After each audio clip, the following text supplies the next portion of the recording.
di dunia mencatat, PBB mencatat 2025 itu dari 475 juta jiwa mata adat itu 15% diantaranya adalah kelompok yang paling miskin di dunia, dan sama di Indonesia. Jadi kalau kami di Indonesia selalu menganalogikan itu seperti masyarakat adat itu seperti hidup atau mati atau kelaparan di atas lumbung padi, hidup di atas tambang emas tapi miskin.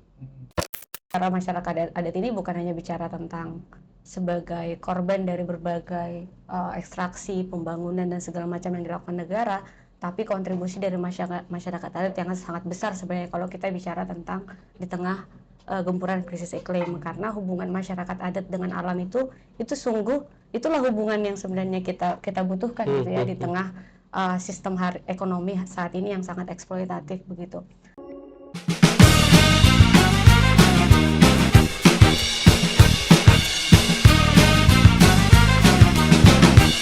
Oke, kawan-kawan, selamat datang kembali di podcast Parlemen Watch.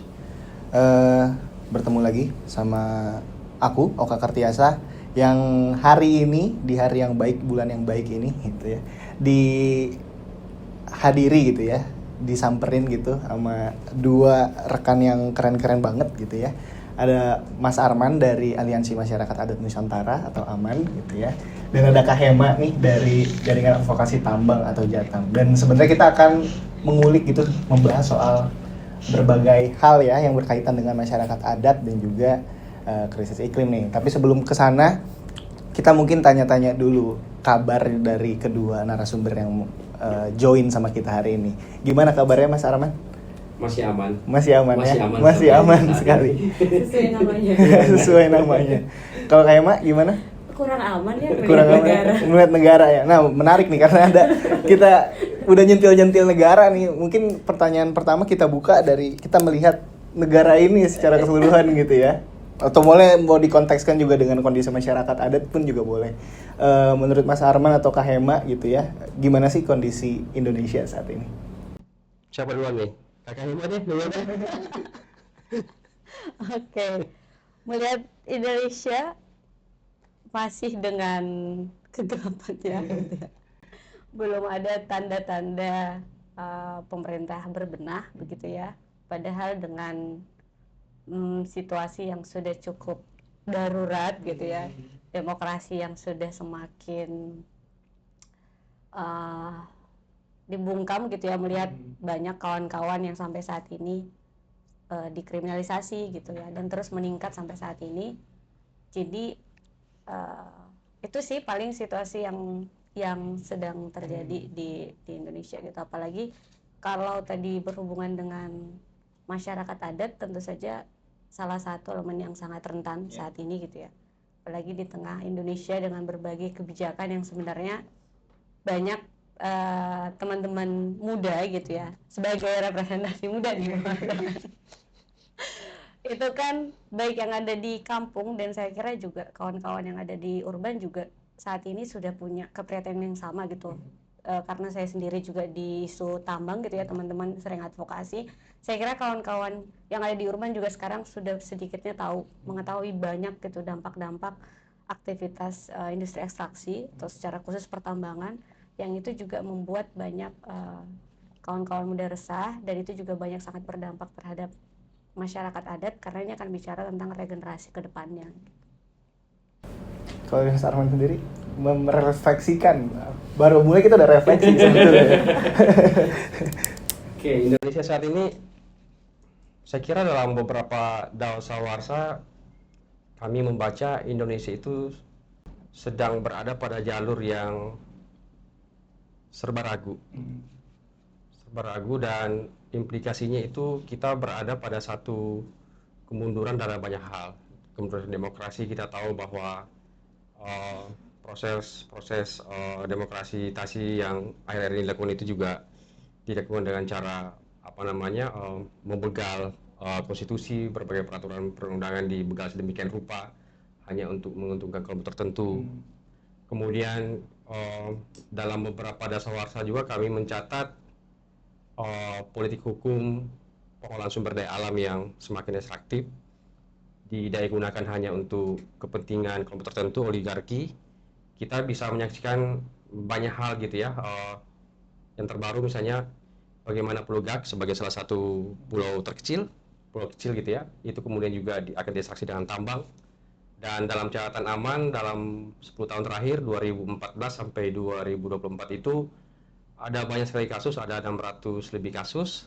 Kemudian ada 11,8 juta hektar wilayah masyarakat yang diambil atas nama pembangunan tanpa persetujuan masyarakat adat tentu saja.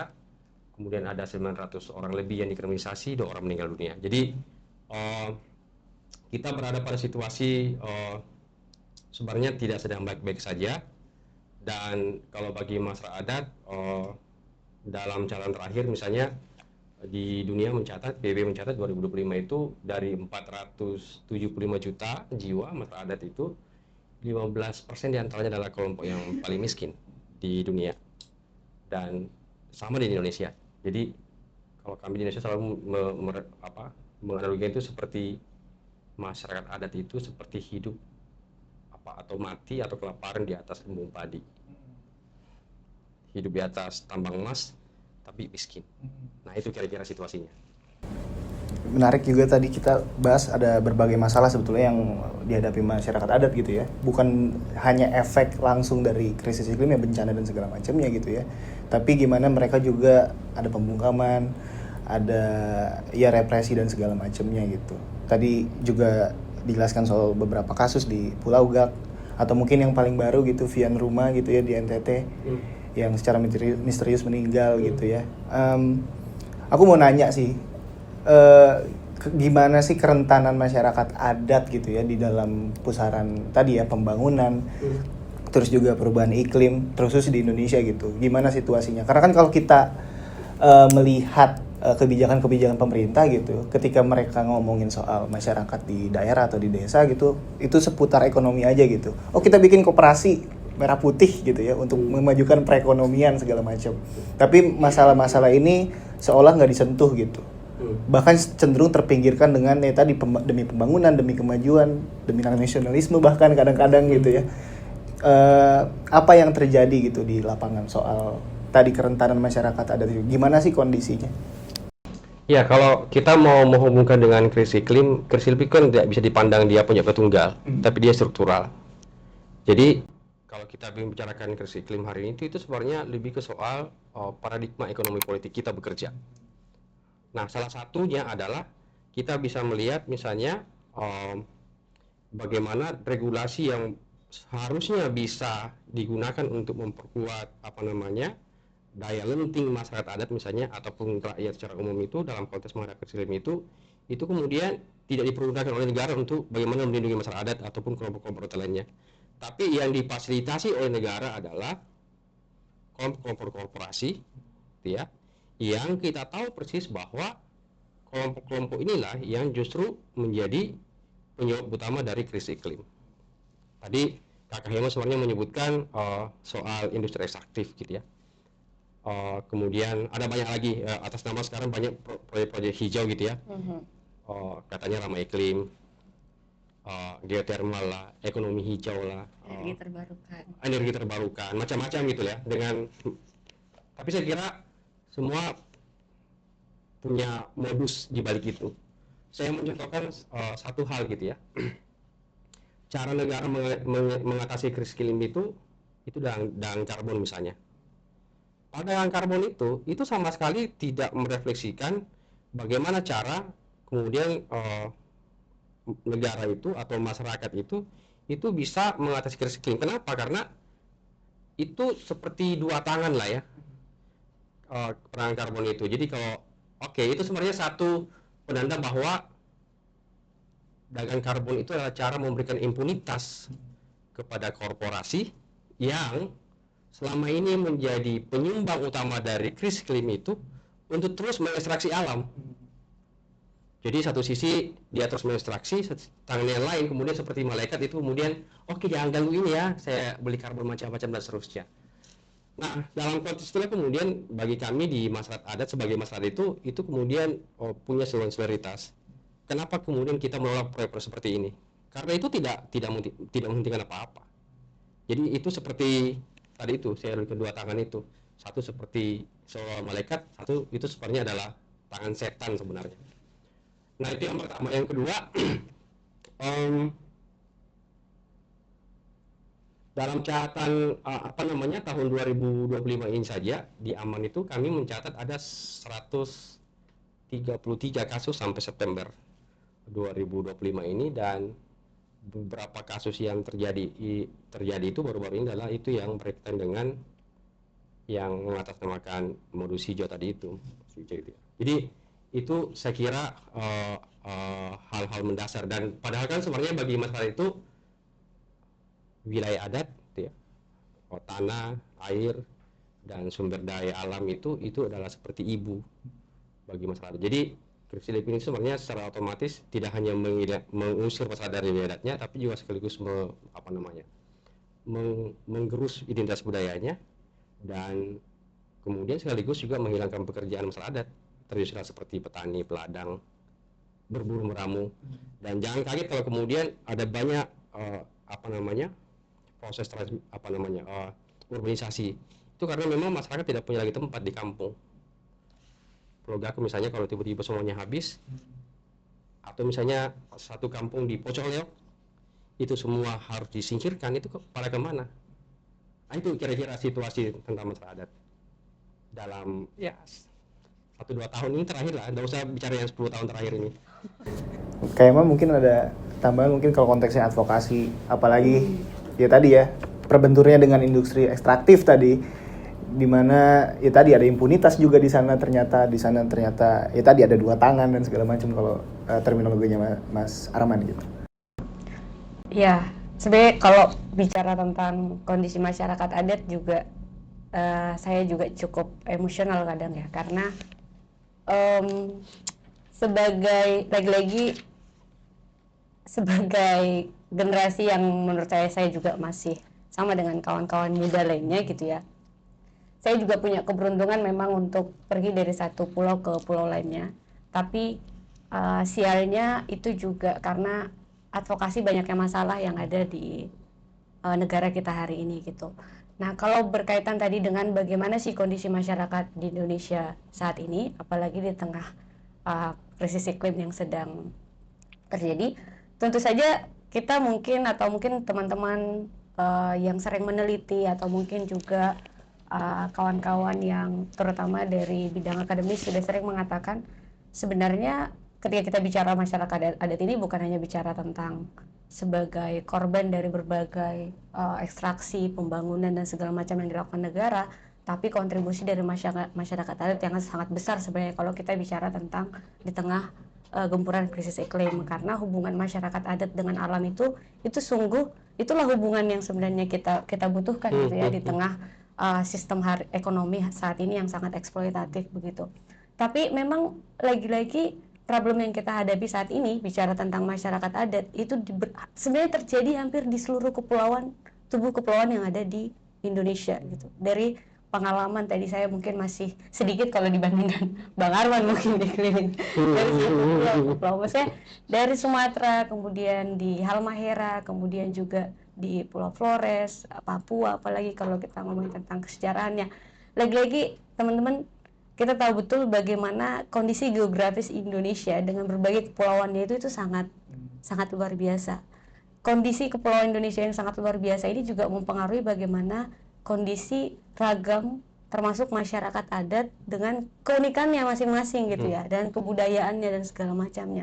Tapi lagi-lagi kondisi baik itu bicara tentang alam, baik itu kondisi geografis, baik itu kondisi budaya yang dialami oleh Indonesia hari ini, itu dibarengi juga dengan berbagai bencana yang hadir gitu ya, dan dampaknya terutama karena ini berkaitan dengan akses terhadap alam gitu ya, hutan, air, kemudian pangan, sungai, gunung, ya masyarakat adat itu yang paling terdampak gitu. Dan itu yang juga sering bikin, maksudnya gini, sebenarnya kan seluruh proses ini diketahui oleh negara. Tidak mungkin negara tidak mengetahui. Toh misalnya dalam catatan Jatam ada hampir 8.000 izin IUP izin pertambangan yang ada di Indonesia. Itu masih kita bicara tambang nih. Hmm. Belum kita bicara tentang industri perkebunan gitu ya, ya sawit gitu ya. Kemudian juga tadi kalau bicara tentang bagaimana infrastruktur yang memang sebenarnya ini juga bukan peruntukannya untuk rakyat gitu ya, tapi bagaimana laju pasar investasi ini semakin berjalan gitu ya. Nah, itu ada hampir 8.000 izin gitu ya, dan itu mencapai hampir 10 juta hektar, hampir 70, hampir 80% dari luas Pulau Jawa.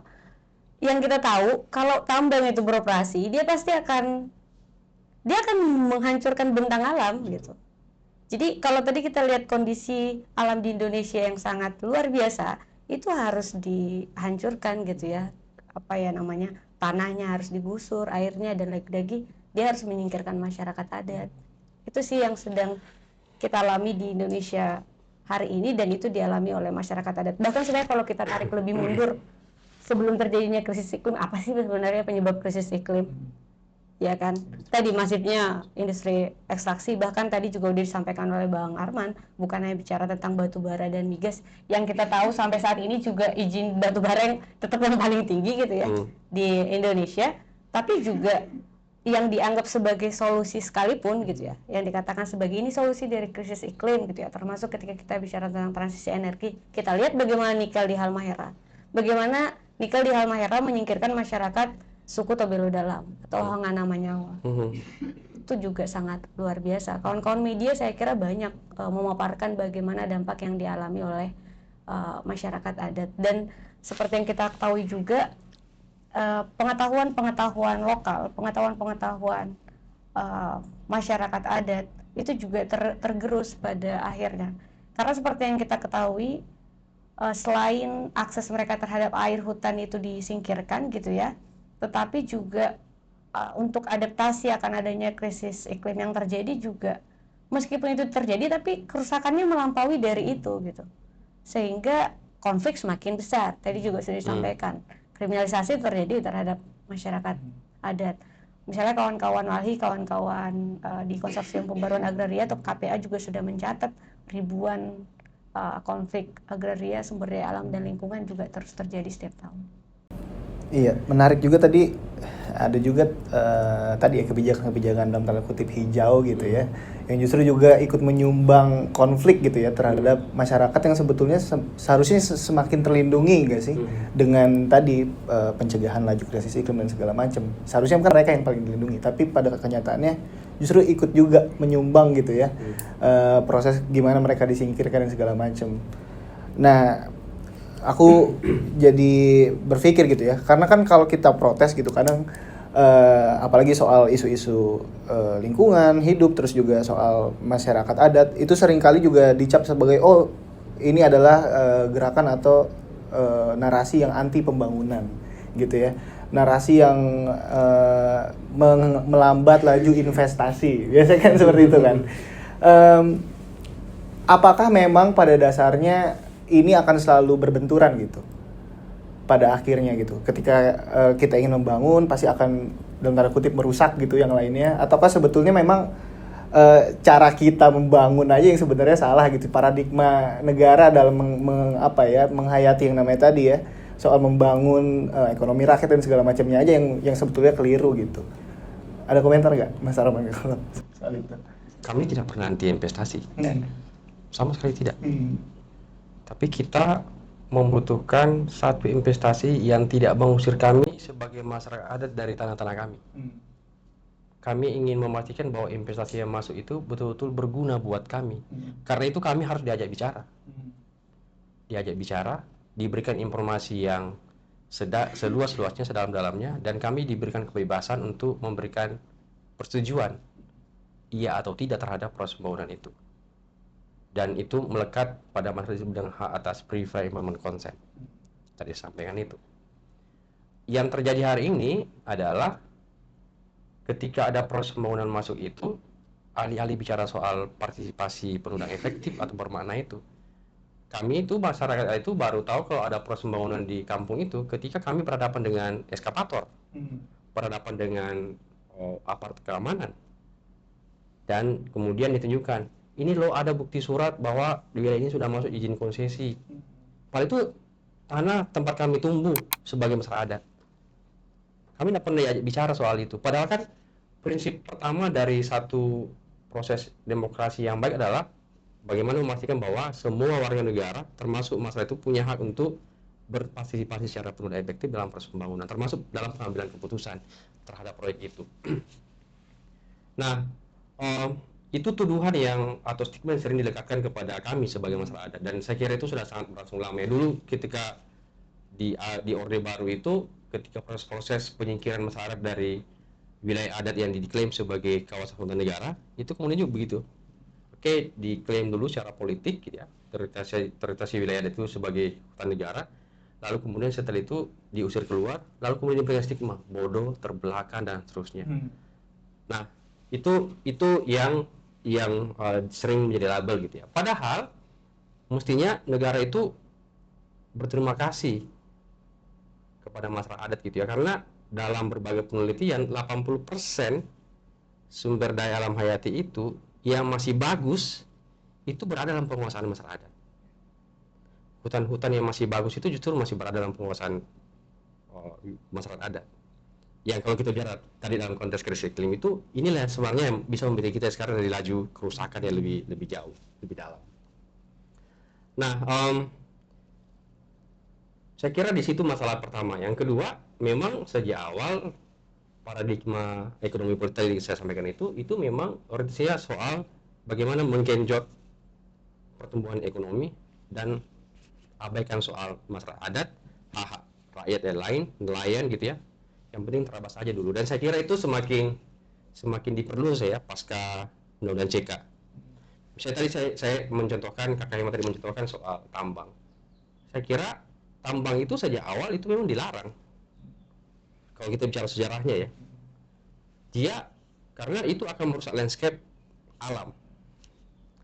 Karena itu kalaupun akan digunakan, akan ada tambang di sana, itu harus berhati-hati. Dia harus memenuhi persetujuan lingkungan hidup, tidak boleh melanggar hak asasi manusia, sesuai dengan RT RW gitu ya, mesti persetujuan masyarakat gitu. Jadi karena itu sejak awal itu dianggap sebagai satu proses yang merusak. Jadi kalau kita baca misalnya bagaimana sejarah satu proses hukum perizinan namanya, tambang itu selalu diasumsikan begitu. Membuka itu pertambangan itu pasti akan merusak. Karena itu kemudian dia diperketat perizinannya, nggak boleh serampangan. Tapi sekarang kan terbalik, diberikan karpet merah, dibuat longgar sedemikian rupa, Online juga. gitu ya. Online diberikan, ya betul, diberikan sedemikian rupa luasan, kemudian prosedur yang mudah. Tapi coba bandingkan dengan masyarakat adat, misalnya untuk dapat haknya saja itu adalah proses politik yang sangat sulit. Berbagai peraturan perundangan itu bilang bahwa masyarakat adat itu baru bisa dikategorikan sebagai satu subjek hukum kalau dia sudah dapat pengakuan dari pemerintah daerah melalui apa? Peraturan daerah. Bikin perda itu proses politik. Padahal masyarakat adat itu sebenarnya menginginkan satu perjuangan itu adalah kami hendak diakui sebagai warga negara yang punya hak yang sama dengan warga negara lain. Sebagai satu kelompok, dia harus dulu diakui dengan peraturan daerah. Itu belum selesai di situ tuh.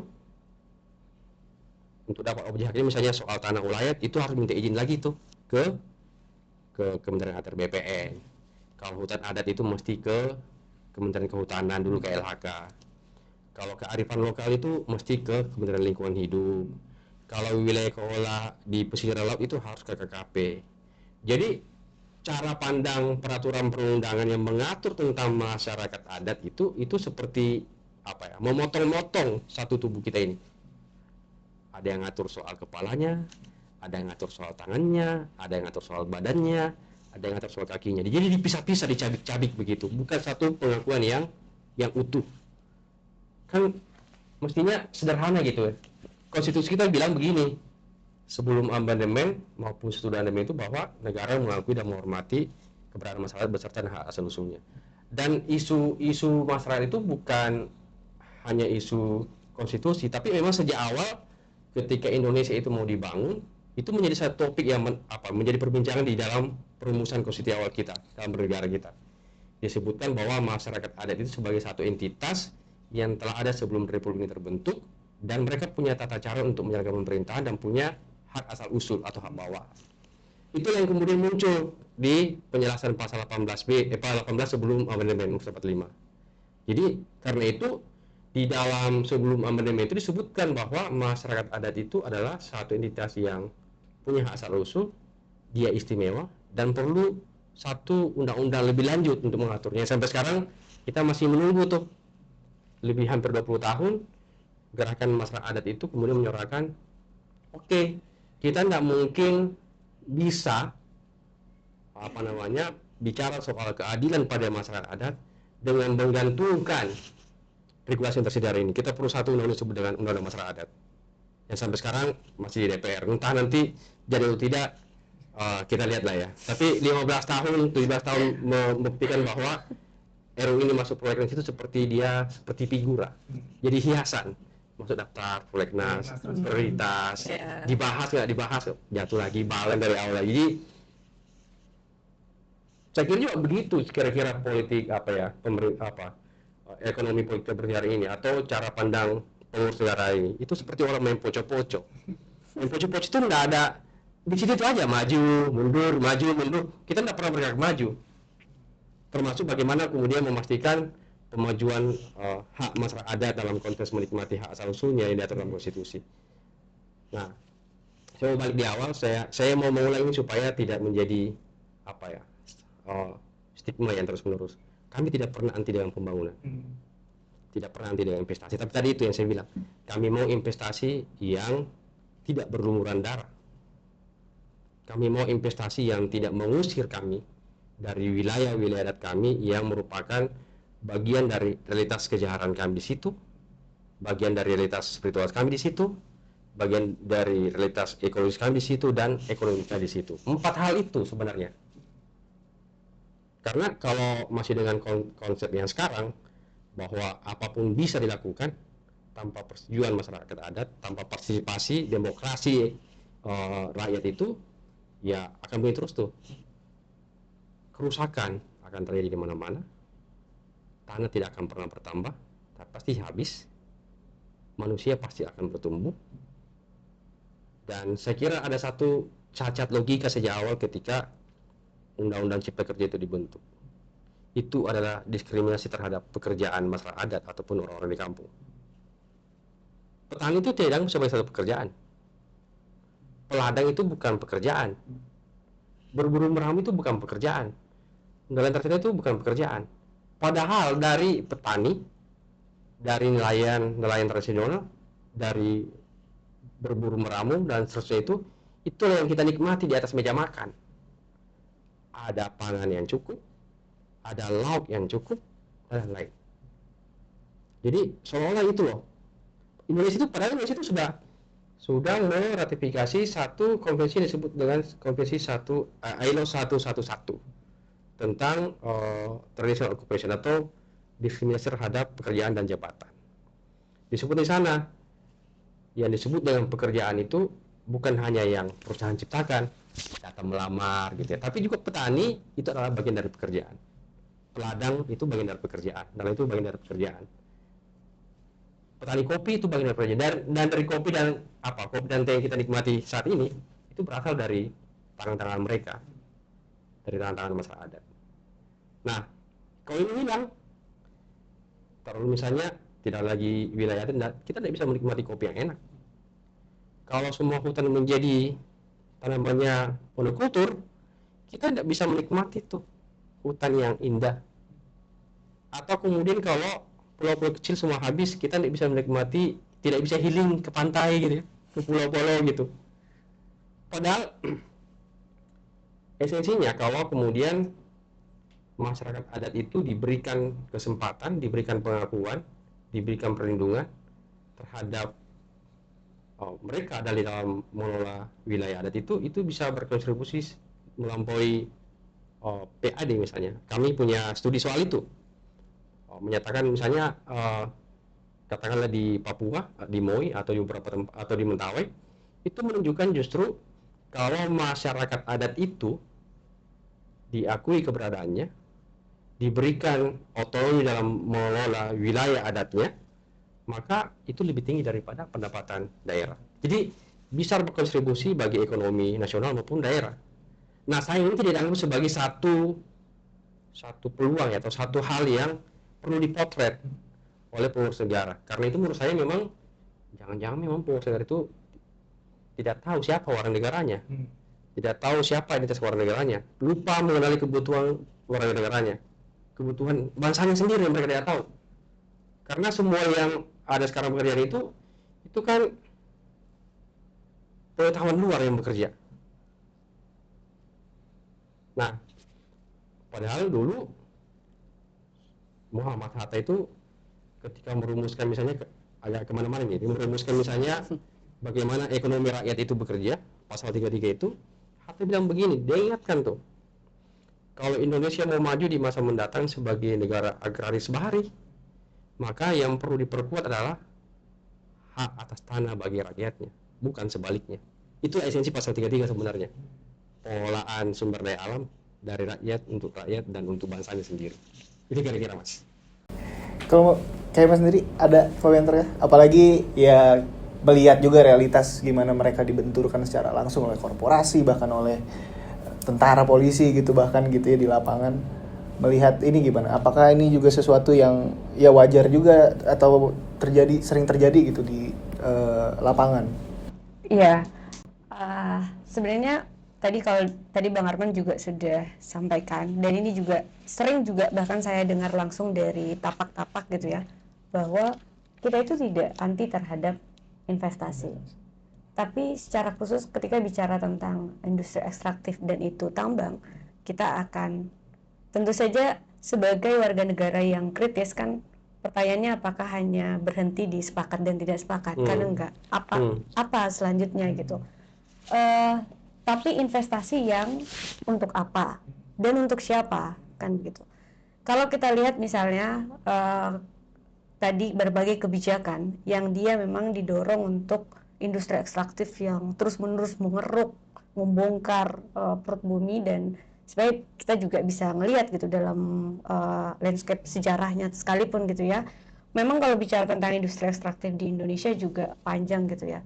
Baik dari bahkan kolonialisme juga memandang Indonesia gitu ya bersamaan dengan eksploitasi rempah-rempah, tapi juga di berbagai wilayah lainnya juga eksploitasi terhadap secara khusus pertambangan. Tapi seperti yang kita tahu setelah 45 sekalipun, dan terutama di bawah rezimnya Soeharto gitu ya, itu yang sering kita bilang elit-elit politik yang ada di Indonesia gitu ya, termasuk juga bahkan secara internasional itu disokong oleh rezim ekstraksi yang sering kita sebut, karena memang perluasan industri ekstraktif itu yang sangat masif. Nah, perlu gitu menyoroti ketika kita bicara tentang apalagi tadi di era Jokowi dan tentu saja dilanjutkan oleh Presiden Prabowo saat ini gitu ya.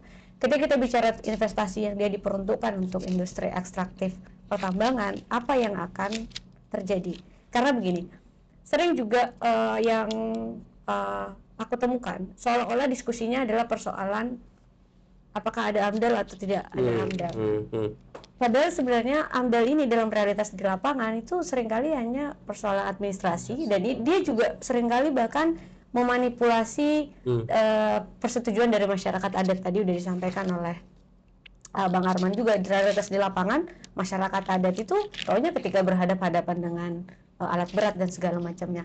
Nah, faktanya yang kita temui di lapangan, mau dia yang legal ataupun tidak legal, yang dia punya AMDAL ataupun tidak punya AMDAL, ketika bicara tentang industri ekstraksi pertambangan, lagi-lagi dia memang memiliki daya rusak yang luar biasa. Karena lagi-lagi tambang itu dia rakus lahan gitu ya, dan dia juga akan mencemari air gitu ya. Dia juga akan menggusur tadi ketika bicara tentang akses terhadap pangan, sungai, masyarakat dan lainnya. Nah, yang mana ketika tadi dia negara hanya bicara tentang bagaimana ekstraksi terhadap pertambangan terus-menerus, pada akhirnya ini akan mengakibatkan konflik. Begitu konflik akses terhadap alam itu tadi gitu ya, air, pangan dan segala macamnya, yang kemudian ini akan direspon oleh rakyat untuk menolak gitu ya, karena memang realitas di lapangan tadi industri pertambangan ini sangat merusak di lapangannya, sehingga memang sangat sangat organik gitu ya. Ini bukan karena seringkali misalnya apakah ini karena NGO atau apapun segala macamnya, tapi memang ini realitas ketika akses terhadap sumber daya alam dan kemudian tadi juga lingkungan itu dicemari, pasti secara alami kita akan untuk melanjutkan bagaimana proses bertahan hidup, penolakan itu akan terjadi gitu. Dan kemudian inilah yang mengakibatkan banyak konflik gitu ya. Misalnya yang terbaru, mungkin teman-teman juga sudah melihat bagaimana kriminalisasi terhadap 11 masyarakat adat Mambasangaji yang sedang terjadi di Halmahera saat ini. Bahkan parahnya gitu ya, masyarakat adat Mambasangaji ini selain tidak mengetahui hadirnya pertambangan masuk ke wilayah mereka, terutama yang di Halmahera Timur gitu ya. Di sana sebenarnya ada banyak izin pertambangan, meskipun masyarakat adat Mambasangaji saat ini sedang berhadapan dengan PT Position, tapi sebenarnya yang ditolak oleh masyarakat adat Mambasangaji atau bahkan seluruh sebenarnya warga Halmahera, karena sudah menyadari betul bagaimana tambang nikel itu sudah mencemari sungai dan laut yang ada di Halmahera. Nah, perlawanan warga yang bahkan melakukan ritual adat gitu ya, maka ini tadi akan berhadapan bahkan dengan berbagai bentuk masyarakat adat mempertahankan wilayah gitu ya. Masyarakat adat Mambasangaji ini kan sedang melakukan ritual adat karena tadi mereka tidak tahu ketika perusahaan masuk juga sudah mengatakan untuk aktivitas tambang dihentikan dulu, tapi tetap dilakukan. Pada saat melakukan ritual adat, masyarakat adat Mambasangaji ditangkap gitu karena perusahaan lagi-lagi didampingi oleh aparat negara gitu. Dan tadi ketika melakukan ritual adat lah masyarakat adat Mambasangaji ini ditangkap dan sampai saat ini masih berlanjut persidangannya. Nah, praktek-praktek seperti ini yang kita temukan, dan tadi juga untuk siapa sebenarnya? Karena kalau kita lihat investasi ini elit-elit politiknya semakin bermewah-mewahan gitu ya. Kemudian para pejabatnya kan semakin ini ya. Kita bisa lihat bagaimana angka kekayaan terus menaik di satu sisi, tapi masyarakat adat, keluarga yang berada di lingkar tambang itu angka kemiskinannya itu yang terus berlanjut. Dan selain para elit politik nasional juga dibawa untuk keluar kan sebenarnya. Kalau enggak investor-investor dari Tiongkok, kemudian dari Amerika dan dari berbagai negara lainnya. Saya kira juga banyak data-data juga sudah memaparkan itu. Jadi lagi-lagi investasinya diperuntukkan untuk apa dan kemudian untuk siapa. Karena bicara tentang sumber daya alam di Indonesia kita tahu juga sangat melimpah, tidak hanya bicara tentang tambang. Dan lagi pula sebenarnya kebutuhan kita berapa gitu. Karena memang motif ekonominya kan hanya untuk keuntungan dan itu untuk segelintir orang yang memang pada akhirnya yang mengharuskan tadi berbagai persoalan lingkungan dan konflik lainnya. Iya, beneran gelap ternyata ya. Gelap sekali kalau kita refleksikan lagi gitu ya. Gimana negara memperlakukan rakyatnya sendiri gitu, apalagi ketika tadi ya, apalagi seringkali permasalahan-permasalahan di tapak gitu ya, kan sangat jauh dari exposure media dan segala macam, dan ketika itu terjadi akan jadi semakin berbahaya gitu ya untuk mereka, dan akan semakin parah juga konflik yang terjadi kan sebetulnya. Dan ya tadi ketika kita refleksikan lagi, dipikir-pikir ya mungkin negara hari ini justru malah lebih percaya tentara untuk ngurusin pertanian gitu daripada petani itu sendiri gitu. Iya. Saya juga dulu sebagai mahasiswa pertanian agak gimana gitu. Jadi tentara sama polisi yang disuruh nanam jagung gitu ya, disuruh nanam singkong gitu ya. Iya, itu seperti ngajarin ikan berenang sebenarnya. Tadi juga dibahas juga soal RUU masyarakat adat sedikit gitu ya. Tapi sebelum ke sana mungkin kita ngayal dulu. Ya walaupun harapannya semakin sedikit dan cahayanya juga semakin kelam gitu ya. Apa sih yang sebetulnya bisa dilakukan sebetulnya oleh pemerintah untuk bisa berubah gitu misalnya? Apakah kebijakan-kebijakan yang seperti apa gitu yang sebenarnya bisa dilakukan gitu oleh negara? Karena kan katanya kritik harus ada solusi nih gitu kan. Mungkin apa yang bisa ya dari kacamata apa yang terjadi gitu ya, apalagi terhadap masyarakat adat gitu ya. Apa yang bisa negara saat ini lakukan atau stop deh gitu, kebijakan-kebijakan apa yang harus mereka stop deh gitu untuk tadi ya justru melindungi masyarakat adat yang lebih rentan gitu ya statusnya dibanding tadi korporasi yang dengan segala tadi ya investasi dan segala macamnya. Boleh kayak Sebenarnya ya kayak mana dulu ya? Kan baru tadi. Aku dulu Bang Arman. Oh, aku sebenarnya apa ya? Pemerintah itu kita sudah pernah menyadari ini dengan sungguh-sungguh ya. Cuma pertanyaannya tidak sungguh-sungguh. Jadi dulu ada TAP MPR nomor 9 tahun 2001. TAP MPR tahun nomor 9 tahun 2001 itu adalah bentuk kesadaran pemerintah pada waktu itu bahwa ada yang salah nih di dalam proses-proses pengolahan sumber daya alam. Karena itu perlu misalnya dilakukan upaya koreksi mendasar. Apa itu? Salah satu yang disebutkan di situ adalah perlu ada sinkronisasi terhadap peraturan perundangan yang itu mendiskriminasi masyarakat, baik itu adat maupun yang rakyat secara umum. Perlu penghormatan terhadap hak masyarakat adat di dalam cara mereka bekerja gitu ya, di sisi sumber daya alam, termasuk bentuk-bentuk penghormatan terhadap pemilikan mereka yang beragam. Dan secara spesifik di dalam TAP MPR nomor 9 itu diperintahkan kepada Presiden dan DPR untuk segera melakukan itu, sinkronisasi peraturan perundangan terkait dengan penguatan hak masyarakat adat dan juga rakyat secara umum. Kemudian perlu melakukan penyelesaian konflik. Sayangnya itu dibalik logikanya.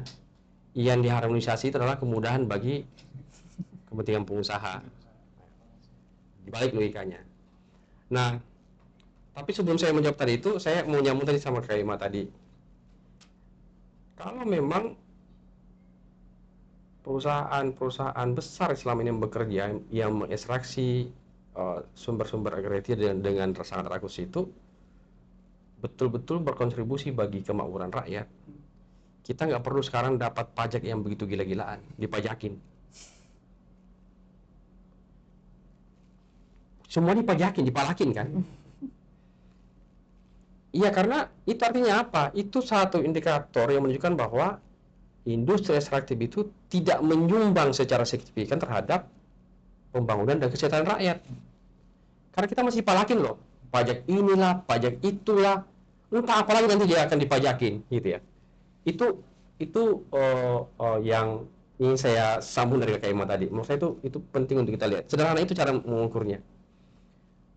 Tidak perlu dengan omon-omon yang tidak terusnya ya. Nah, yang ketiga, kalau tadi terkait dengan apa? Dengan RUU Masalah Adat gitu. RUU Masalah Adat itu dimasukkan tidak sama sekali untuk menghambat investasi. Tapi kita ingin memastikan bahwa dengan undang-undang ini investasi yang masuk itu betul-betul dilakukan secara terbuka, partisipatif, dan menciptakan keadilan bagi seluruh warga negara Indonesia, bukan hanya untuk masyarakat adat. Kenapa begitu? Karena kita tahu persis bahwa proses pembangunan atau proses investasi satu tempat itu, kenapa dia berkonflik? Sederhana mengukurnya, pasti ada masalah di awalnya itu. Masalah di awalnya soal perizinan yang tidak terbuka, bukan soal setuju atau tidak setuju, karena setuju bisa dimanipulasi gitu kan. Tapi prosesnya tidak terbuka sejak awal, tidak pernah tahu sama sekali.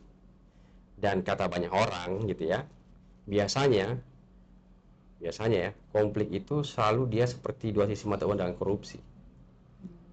Semakin besar konflik, semakin besar potensi korupsinya, dugaan korupsinya, baik karena perizinannya yang remang-remang gitu ya, maupun dari proses implementasi dari perizinan itu. Jadi kita ingin memastikan bahwa ketika satu investasi masuk di wilayah masyarakat itu lewat undang-undang ini, itu menjadi terang benderang, tidak remang-remang seperti sekarang. Karena kata banyak orang juga, wilayah remang-remang itu banyak disukai oleh orang-orang yang free macam-macam gitu. Remang-remang itu identik dengan banyak hal gitu ya. Kita ingin memastikan itu. Silahkan bangun, ini prinsipnya gitu ya. Jangan ngasal, harus hormati hak rakyat dan seterusnya, hak masyarakat adat. Tapi tanyakan dulu, ini sesuai nggak dengan kebutuhan kalian. Jadi ini berdasarkan kebutuhan, bukan karena ambisi misalnya kita akan sampai di 2045 sebagai Indonesia yang nyaris jadi emas gitu ya, jangan-jangan cuma jadi tembaga gitu ya. Nah itu menurut saya itu prinsip-prinsip yang perlu dipegang. Nah, apalagi mestinya Indonesia itu penting sekali untuk kemudian menghormati hak masyarakat, karena gini loh, jadi salah satu yang selalu dijual oleh pemerintah ke luar negeri itu adalah soal adat istiadat, budaya dan macam-macam. UNESCO mencatat itu dalam sebulan itu bisa ada satu bahasa ibu di Indonesia yang hilang. Kenapa dia hilang? Bukan karena orang yang tidak mau menggunakan bahasa ibunya, bahasa daerahnya, tapi karena memang misalnya dia tersingkir dari wilayah adatnya, otomatis para penuturnya itu akan berpencar kemana-mana. Tidak ada lagi interaksi untuk menggunakan bahasa itu. Itu pada hal-hal kecil. Atau misalnya pengetahuan tradisional. Kalau tadi Kak Hema bilang soal pengetahuan lokal itu, pengetahuan tradisional, yang kemudian sebenarnya itu bagian dari kekayaan bangsa kita, yang sekarang banyak diambil justru oleh negara lain gitu ya. Kenapa? Karena ya kita tidak menghormati itu. Pemerintah tidak mengeluarkan regulasi untuk memastikan bahwa ini loh yang mesti dilakukan kalau kita bicara dalam konteks Indonesia yang beragam itu, yang berbagai macam pengetahuan, berbagai macam identitas budaya, dan seterusnya. Contoh, saya selalu mencontohkan KHMA itu soal kuliner saja. Semua orang itu bisa makan soto Betawi dengan nikmat, bisa makan coto Makassar dengan nyaman, atau bisa menikmati makanan khas Medan misalnya, atau rantau Batak itu, dengan semua orang bisa makan.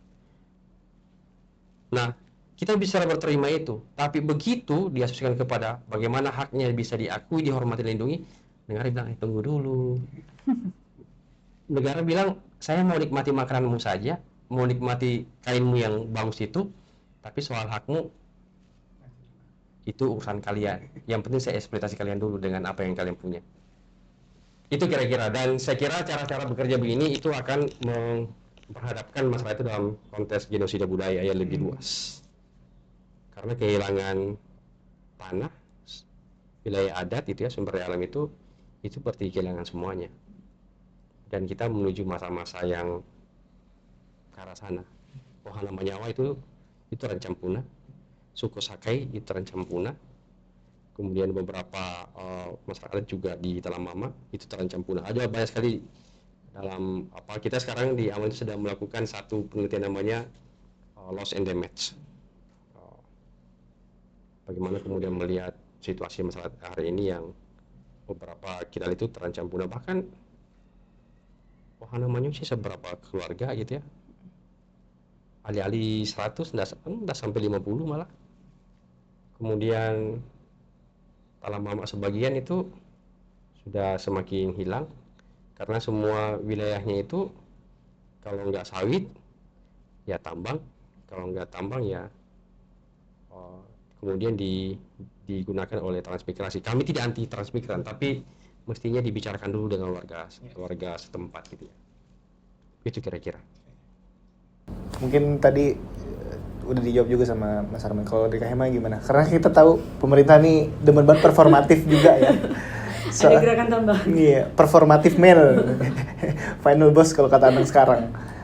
Iya, gimana negara atau presiden atau pejabat setiap tahun tuh selalu menggunakan pakaian-pakaian adat gitu ya. Tapi di sisi lain mereka juga menginjak masyarakat adat itu sendiri gitu dengan kebijakan-kebijakannya. Kalau dari KHMA sendiri ada tambahan komentar? Iya. Tapi sepertinya kita lihat nanti ya, apakah di Senayan masih suka joget-joget dengan pakaian adat itu gitu ya, karena kemarin itu juga yang banyak dikritik oleh kawan-kawan gitu kan, karena memang seperti yang tadi Bang Arman bilang gitu, para pejabat suka banget poco-poconya bukan hanya di belakang juga poco-poco, depan dan belakangnya poco-poconya luar biasa gitu ya. Dan padahal pajak semakin tinggi dan berbagai soal lainnya. Tapi sebelum ke situ tadi juga aku mau menanggapi beberapa hal yang menurutku juga menarik gitu. Aku tadi bilang soal food estate yang ada di Papua gitu ya, karena aku teringat dengan Mama Sinta yang salah satu juga tadi juga Bang Arman sempat bicara tentang bagaimana PSN gitu ya, dengan label PSN kekerasan dan banyak penyingkiran masyarakat adat di lapangan itu sangat banyak terjadi, dan itu melibatkan aparat juga. Misalnya Mama Sinta juga menyampaikan bahwa proyek food estate yang ada di Papua gitu ya, atau PSN Merauke itu juga bahkan berada di wilayah yang sebenarnya wilayah yang sakral menurut masyarakat adat. Jadi secara spiritual juga masyarakat adat itu banyak yang setiap tahun atau bahkan sampai saat ini gitu ya terus terancam. Nah ini juga akan membongkar kalau kita tadi bicara tentang Papua dengan berbagai macam industri ekstraktif yang dilakukan oleh negara hari ini, dan tadi itu juga akan diikuti dengan berbagai konflik kekerasan dan berbagai pelanggaran HAM terhadap rakyat Papua. Tadi disampaikan ada nikel yang ada di Pulau Gak yang baru ini Pak Bahlil itu ya berhasil lagi, dan menurut Pak Bahlil lagi-lagi dan juga rekan-rekannya itu tidak akan berdampak pada Raja Ampat. Saya kira teman-teman yang sudah baik itu yang melihat bukti-bukti tentang bagaimana sih kerusakan yang diakibatkan oleh PT GAK di Pulau Gak ya, dengan adanya aktivitas nikel, saya kira sudah sangat kritis melihat itu gitu ya. Apalagi teman-teman yang concern di isu lingkungan, saya kira sudah melihat bagaimana permasalahan lingkungan itu tidak bisa hanya diukur pada persoalan jarak saja gitu ya, karena memang dampaknya kan adalah ekosistem gitu dan sangat luas. Nah nikel, kemudian kita bicara tentang tentu saja Freeport yang ada di Papua, kemudian juga bicara tentang food estate karena juga akan bicara bagaimana pangan yang ada di Papua itu juga semakin sulit gitu ya. Kita tahu banyak juga berbagai data sudah menunjukkan bagaimana sagu itu tidak bisa lagi tumbuh seperti yang sebelumnya gitu ya, itu yang terjadi. Dan itu yang bahkan kalau bicara tentang Pulau Gak tadi kemarin kalau tidak salah Kementerian Kelautan dan Perikanan juga baru merilis bagaimana ada hampir 500-an pulau kecil itu sudah dikapling oleh konsesi tambang gitu. Yang kita tahu juga di undang-undang itu dilarang gitu ya. Bayangin nih teman-teman nih. Jadi semua kalau mau kita lihat nih ya, seluruh izin dari industri ekstraktif yang sangat masif ini tadi disampaikan oleh Bang Arman juga semua membawa janji kesejahteraan. Tidak ada yang kita temukan di lapangan gitu ya menyampaikan ini akan masuk tambang nikel, dampaknya ini akan tidak ada itu secara jujur, tapi ini akan membawa kesejahteraan, ini akan membawa semuanya adalah yang indah-indah, tapi dalam prakteknya tidak demikian. Jadi tadi ketika ditanyakan sebenarnya baik apa sih sebenarnya yang harus ketika kita bicara tentang kerusakannya, kemudian bagaimana sih tawarannya, kita sendiri juga mungkin bukan hanya di teman-teman Jatam, tapi saya kira teman-teman yang selama ini concern dengan isu lingkungan ataupun apalagi kawan-kawan masyarakat adat langsung, sebenarnya solusi-solusi itu sudah ada di tapak. Karena sebenarnya ekonomi lokal, ekonomi yang berkelanjutan, ekonomi yang dia memang bicara tentang pangan, menjaga hutan, kemudian juga tadi bagaimana nelayan, laut dan segala macamnya, ya memang itu adalah praktik sehari-hari dan itu sudah terbangun. Bahkan kita sedang terancam sebenarnya karena dengan kehadiran terutama tambang, dia akan menyingkirkan ekonomi lokal yang sebelumnya ada gitu, terutama berkaitan dengan pertanian tentunya gitu ya, ataupun apalagi kalau bicara tentang masyarakat adat, bahkan juga obat-obatan secara tradisional dan segala macamnya. Nah sebenarnya solusi-solusi itu lagi-lagi udah ada. Jadi menurut kita sih tentu saja pertama seluruh saat ini gitu ya, kemudahan untuk menerbitkan izin-izin baru terutama di industri pertambangan itu harus dihentikan gitu ya. Dan kemudian seluruh izin-izin yang ada harus kita evaluasi kembali itu gitu. Dan tentu saja sanksi yang harus diberikan secara tegas terhadap perusahaan-perusahaan yang memang mengakibatkan kerusakan lingkungan dan juga menyingkirkan masyarakat adat itu harus tegas lah ya. Iya, itu yang harus dilakukan. Jadi kalau ditanyakan apa yang harus dilakukan, saya kira itu yang harus dilakukan. Tapi kan problemnya lagi-lagi mau apa enggak merekanya? Bukan hanya mau dan atau enggak gitu ya. Ya berganti tambang juga orangnya itu lagi. Termasuk aparat penegak hukum. Betul. Mereka kita bisa cek memang bermain juga di sana gitu ya. Banyak izin-izinnya mereka yang memiliki, sehingga kita juga tidak heran lagi gitu kenapa memang penegakannya itu tidak berjalan. Lalu berkaitan tadi dengan bagaimana lambatnya negara untuk bicara tentang pengesahan RUU masyarakat adat, itu juga menurut saya sangat sangat luar biasa bebal dan sangat luar biasa tidak tahunya terima kasihnya negara terhadap masyarakat adat, karena melihat panjangnya sejarah gitu ya, bukan hanya tentang RUU masyarakat adatnya tapi kontribusi kalau kita bicara tentang sebuah bangsa gitu ya, dan kemudian tadi lambannya pengesahan masyarakat adat ini, karena sebenarnya kalau kita lihat undang-undang yang berkaitan dengan sumber daya alam maupun lingkungan memang sebenarnya tidak banyak bahkan yang bicara secara khusus bicara tentang bagaimana keterlibatan masyarakat adat. Makanya lagi-lagi undang-undang masyarakat adat ini diperlukan gitu, karena ini akan berkaitan dengan perlindungan, pengakuan, baik itu aksesnya, kemudian juga dari secara budaya dan secara spiritual dan segala macamnya. Mungkin begitu. Ya, 2 menit lebih. Mungkin pertanyaan terakhir sekalian closing statement kali ya, soal tadi RUU masyarakat adat kita tahu sangat lama gitu pengesahannya. Mungkin terakhir dari Mas Aman dan Kak Hema gitu, harapannya aja sih soal RUU masyarakat adat ini. Apakah ini akan jadi tadi solusi atas semua permasalahan yang terjadi dengan masyarakat adat, dampaknya dan segala macam, atau ini justru adalah awal untuk perjuangan yang baru nih untuk mengawal kembali permasalahan yang ada di sekitar masyarakat adat? Boleh siapa duluan?